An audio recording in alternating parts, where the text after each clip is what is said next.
Hello students, I am Ajay Karmarkar. Before starting video, I would like to tell you something. Please sit with copy pen. If you find somewhere important, pause the video, note it and proceed on.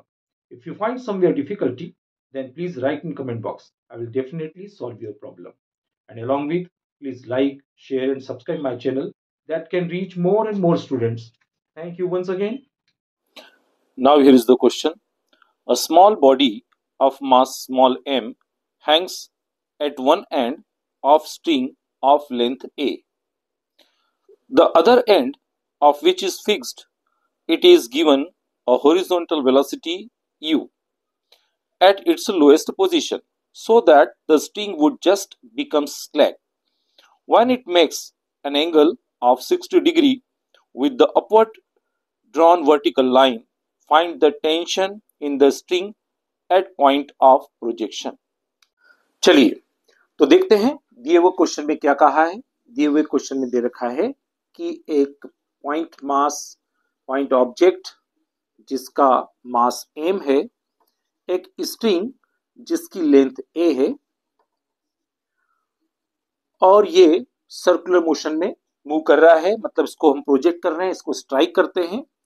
तो इसकी initial velocity u given है और ये vertically upward से एक particular position पर जाकर इसमें स्लैक मतलब एक लचीलापन आ जाता है, यानी यहाँ टेंशन खत्म हो जाती है और ऑब्जेक्ट वापस से गिर जाता है। तो यहां पर पहुंचता है तो हम इसकी पोजीशन को A और इसकी पोजीशन को U नाम देते हैं। तो ये जो क्वेश्चन है वो सेंट्रीपेटल फोर्स और laws of conservation of energy पर बेस्ड है और हमें जिस वक्त प्रोजेक्ट कर रहे हैं, मतलब जिस वक्त हम धक्का लगाते हैं तो उस वक्त हमें इसका टेंशन कैलकुलेट करना है। ओके, थोड़ी देर के लिए हम मान लेते हैं कि ये टेंशन जो है वो T1 है और यहां का टेंशन जो है वो T2 है। हालांकि T2 बाद में अपने को जीरो करना ही है, लेकिन हम कंसीडर कर लेते हैं, राइट। और हमें इसके बीच में वर्टिकली और इसके बीच का एंगल दे रखा है 60 डिग्री। ये 60 अपने को दे रखा है। तो सबसे पहले हम पोजीशन ए पर टेंशन देखते हैं कि टेंशन किस तरफ लग रहा है, सेंटर की ओर। तो ये टेंशन है आपका T1 और वेट ऑफ द बॉडी नीचे की ओर, मतलब mg। तो इनका जो रिजल्टेंट है वो किसके बराबर होगा, सेंट्रीपेटल फोर्स मतलब mu² बाय a। तो हम इसको इक्वेशन फर्स्ट मान करके छोड़ देते हैं। अब हम आते हैं बी पर। तो mg तो एक्ट नीचे की ओर कर रहा है और इसके बीच में यहां पर ये 60 है तो ऑब्वियसली ये भी 60 होगा, राइट। और इसके दो कंपोनेंट mg के दो कंपोनेंट बटेंगे यहां पर इस प्रकार से। अब यहां पर इसको अगर हम बेस ले लेते हैं यहां से, तो ये क्या हो जाएगा, mg cos थीटा हो जाएगा जिसकी डायरेक्शन सेंटर की ओर रहेगी और यहां पर mg sin थीटा रहेगा जिसकी डायरेक्शन टेंजेंशियल रहेगी, राइट। तो यहां पर जब हम b की बात करते हैं तो b पर टेंशन की भी डायरेक्शन सेंटर की ओर है और ये mg cos थीटा की भी इसी ओर है। तो इन दोनों की वजह से हमें सेंट्रीपेटल मिलेगा। तो इसकी वेलोसिटी हम यहां पर v मान लेते हैं। तो क्या हो जाएगा सेकेंड कंडीशन में, T2 प्लस T2 जो है हमने कंसीडर किया हुआ है, हालांकि बाद में अपने को जीरो करना ही है क्योंकि उसमें स्लैक्ड मतलब इसमें लचीलापन आ गया है। तो T2 plus mg cos theta is equal to mv² by a, centripetal force, ठीक है। और cos 60 की वैल्यू कितनी है, cos 60 की वैल्यू है आप 1/2, ठीक है। थीटा आपका 60 डिग्री है तो यहां पर हम इसको 1/2 लिख लेते हैं mv² बाय a, मतलब T2 plus mg/2 equal to mv² by a, right. और इसको हम इक्वेशन सेकेंड ले लेते हैं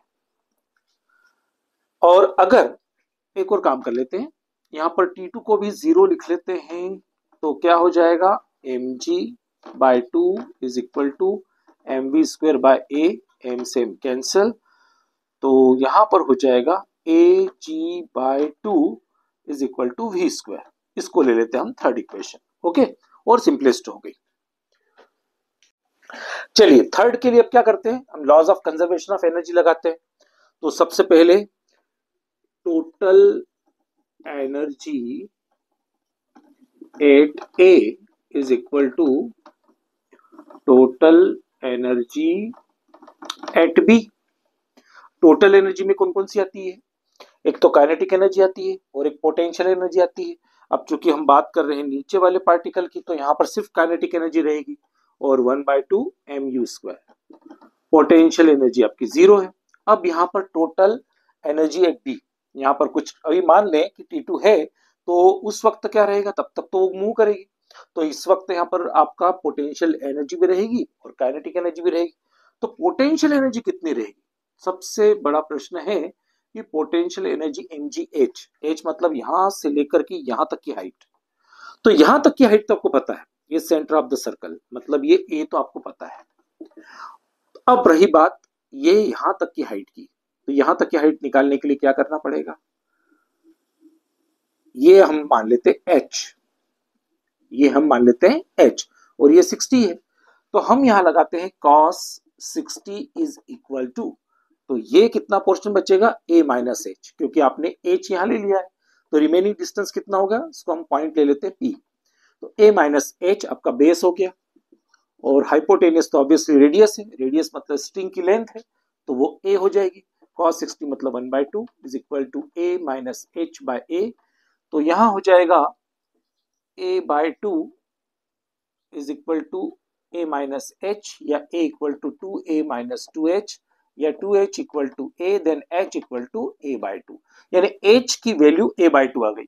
तो जो रिमेनिंग डिस्टेंस है a माइनस a/2, तो a/2 रहेगा। तो टोटल यहां से लेकर यहां तक का डिस्टेंस कितना हो जाएगा, यहां से यहां तक का a होगा, और ये वाला a/2, तो ये हो जाएगा 2a प्लस a मतलब 3a/2 हो जाएगा। तो यहां पर डायरेक्ट लिख देते हैं 3a/2, ये हो गया। अब दूसरी बात, काइनेटिक एनर्जी हाफ mv², तो 1/2 mu² is equal to 3 mga/2 और 1/2 m। अब v² की वैल्यू हमने निकाल चुके हैं, तो हमारी वैल्यू क्या है, ag/2, ag/2। तो कितना हो गया, 1/2 mu² is equal to 3 mga/2, और ये हो गया mga/4। ओके, तो इसको हम सॉल्व कर लेते हैं। तो ये कितना हो गया, 1/2 mu², taking LCM 4, 3 to the 6 mga plus mga, और ये हो जाएगा आपका mu², 6 mga plus mga means 7 mga/4। तो यहां हो जाएगा 1/2, m से m कैंसिल कर देते हैं, तो u² is equal to 7ga/4 into 2, 2 1 जा 2, 2 2 जा 4, u² इक्वल टू 7ga/2। तो ये हो गई हमारी u² की वैल्यू। अब जो हमारी फर्स्ट इक्वेशन थी, क्योंकि हमें T1 कैलकुलेट करना था, तो T1 कैलकुलेट करेंगे, तो T1 minus mg is equal to m by a, और u² की वैल्यू यहां से डायरेक्ट ले लेते हैं, 7ga/2, a से कैंसिल हो गया, तो T1 minus mg 7 mg/2, mg को ट्रांसपोज करेंगे, तो T1 equal to 7 mg/2 plus mg, then T1 is equal to 7 and 7 taking LCM 7 mg plus 2 mg, then 9 mg/2, that is T. Okay, so here T1, so T1 is equal to 9 mg/2.